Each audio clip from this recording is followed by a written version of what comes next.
Soy Mariana. Soy Carlos. Soy Manuel. Soy Juan Pablo. Soy Matías. Soy Victoria. Soy Marcos. Soy Francisco. Soy Sabino. Somos nietos que recuperamos nuestra identidad gracias a la lucha de abuelas de Plaza de Mayo. La dictadura nos robó de nuestras pantallas. Aún quedan 400 nietos que no conocen su verdadera identidad. Y el amor con que sus familias lo siguen buscando. Vos podés ser uno de ellos. A nosotros conocer la verdad nos dio la libertad de poder elegir. Conocé tu verdad. Acércate a abuelas. Todos te estamos esperando.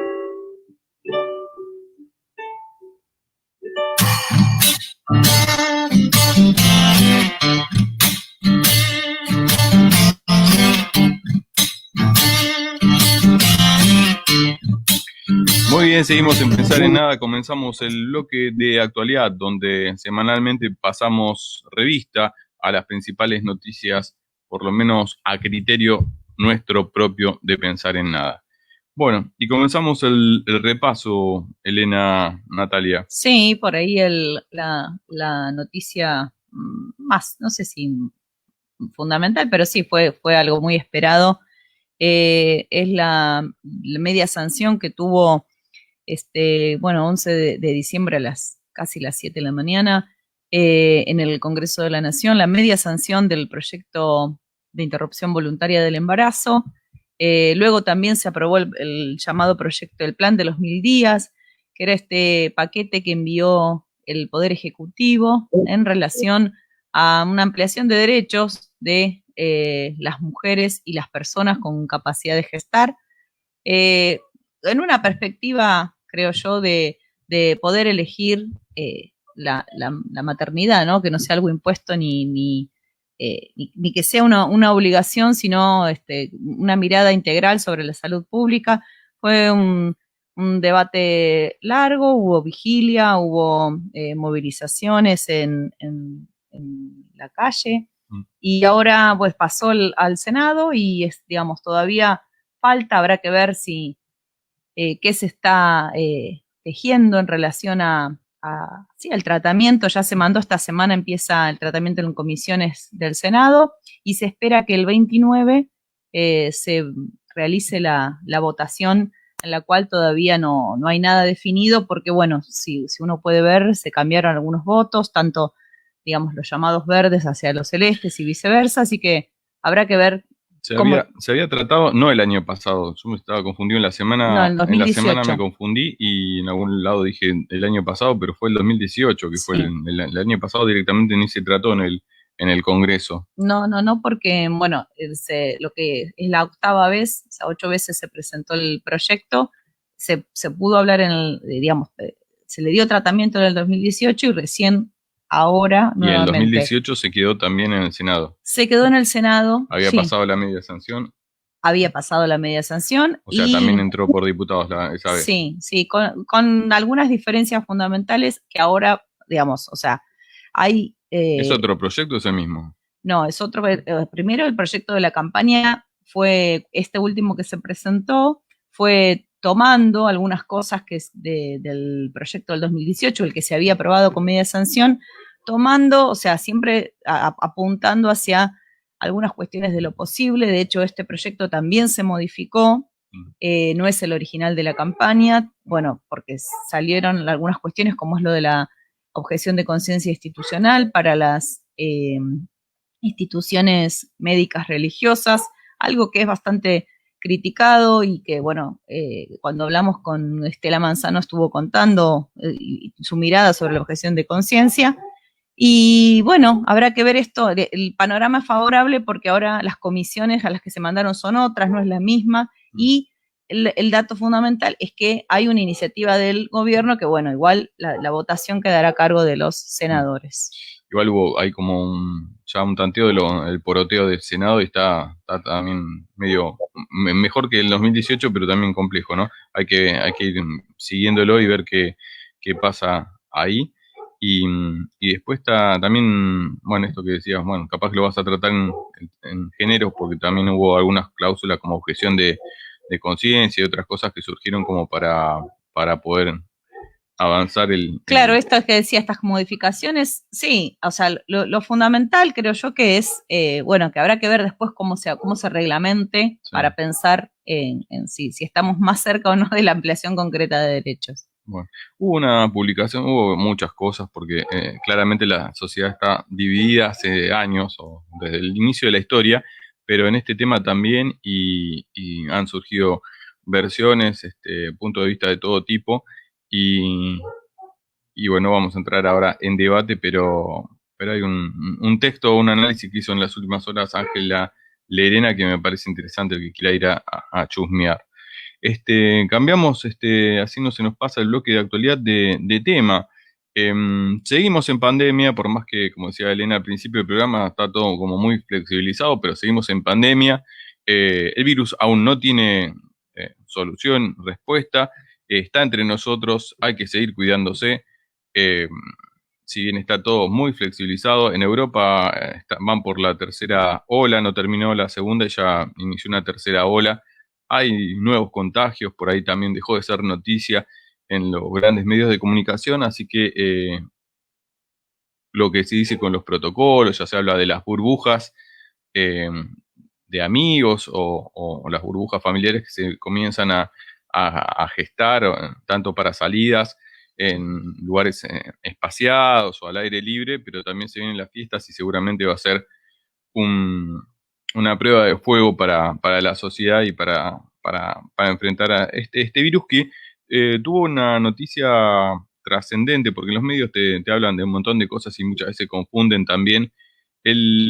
Esta semana el presidente salió en conferencia de prensa, si no me equivoco, el jueves, junto al ministro de Salud, a confirmar que se había firmado, que esto es cuando uno trata de hacer por lo menos periodismo serio, lo que es la noticia, se firmó el contrato por el cual el Estado Nacional se asegura la provisión de vacunas, en este caso la Sputnik 5, que es la rusa, la famosa rusa.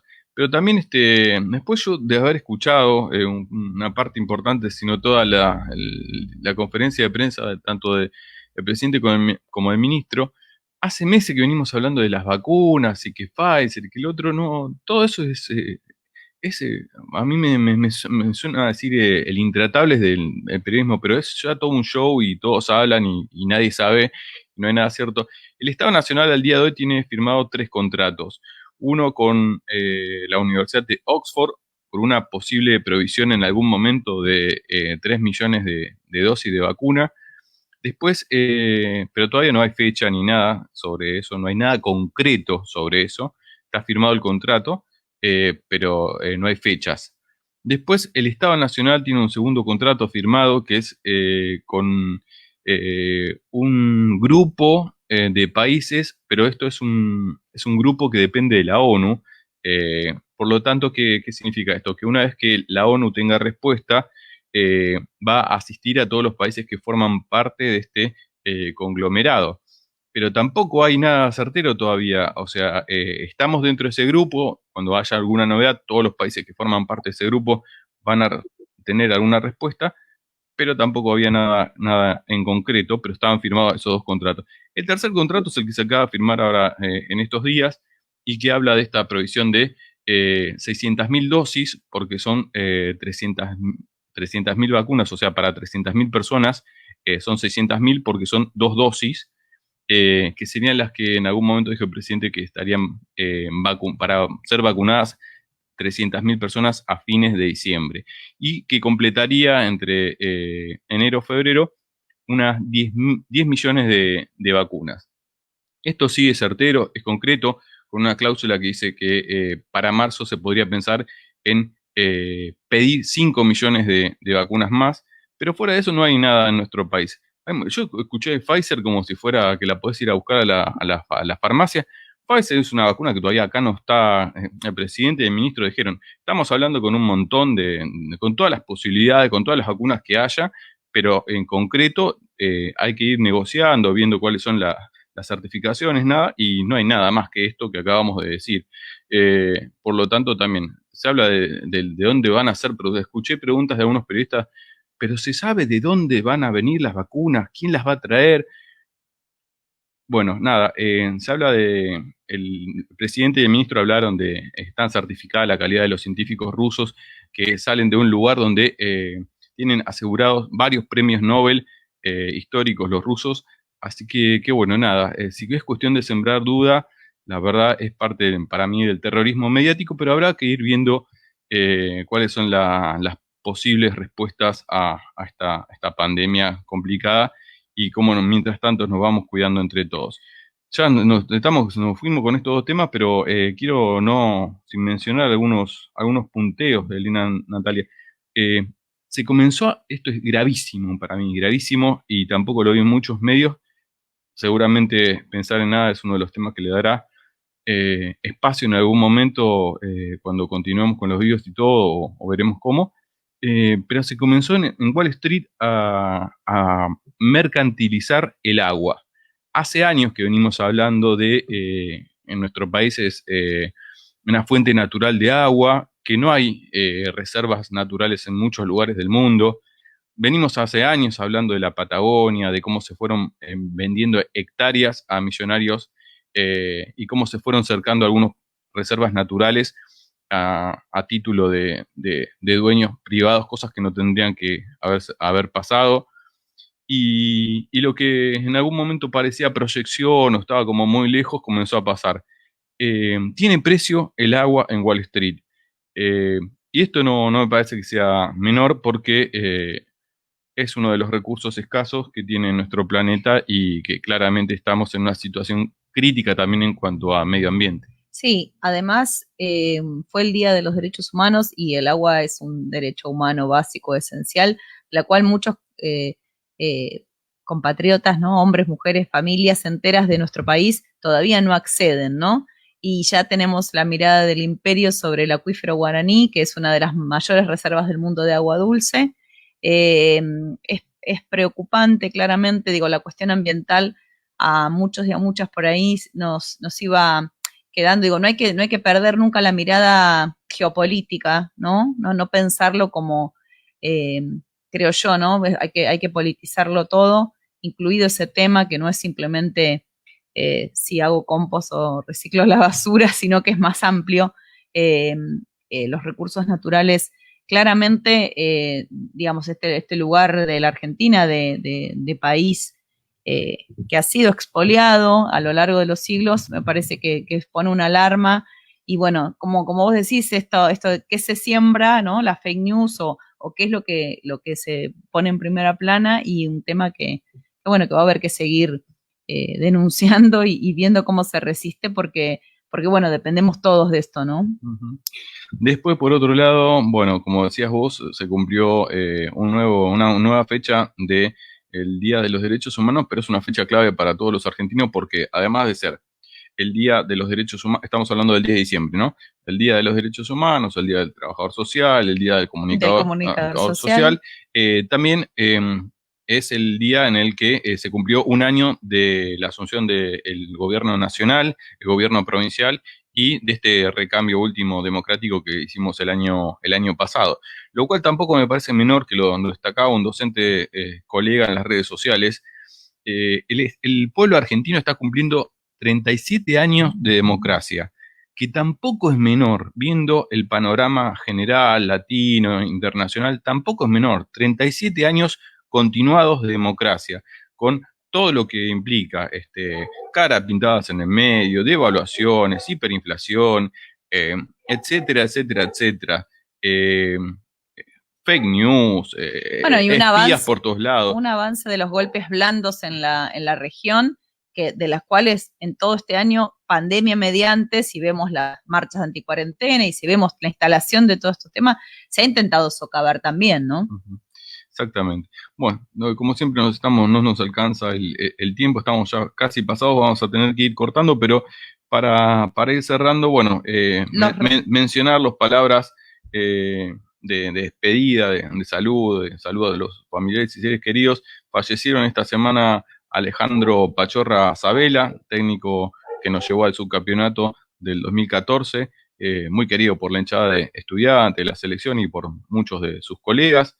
Falleció en el día de ayer ayer no, Antes. anteayer, el actor Carlos Calvo, cuando uno empieza el poroteo local, uno de los 3, 4 figuras más destacadas de Padua, junto a Carlos Torri, No sabía que era de Eleonora Padua. Casano y se me está escapando algún otro, No sabía que era de Padua. con sus mira. orígenes en San Antonio y Padua, sí. Y Abraham Gag, falleció. Abraham Gag, que era un economista prestigioso, fundador del Plan Fénix, y el primer y último, hasta la actualidad, era el defensor del pueblo de Morón, una persona de bajo perfil, o sea, no estaba tuiteando en las redes, pero una persona así con una trayectoria muy significativa para la economía, para los derechos humanos, así que bueno, viene complicado el 2020 con las pérdidas. La Parca estuvo trabajando muchas horas extras y la verdad hizo un desastre. Bueno, vamos cerrando acá entonces, está pasadísimo. Cerramos este streaming de Bloque Actualidad, nos vamos a la tanda y ya casi inmediatamente nos venimos con el bloque, la columna de comunicación charlando con Martín Chávez.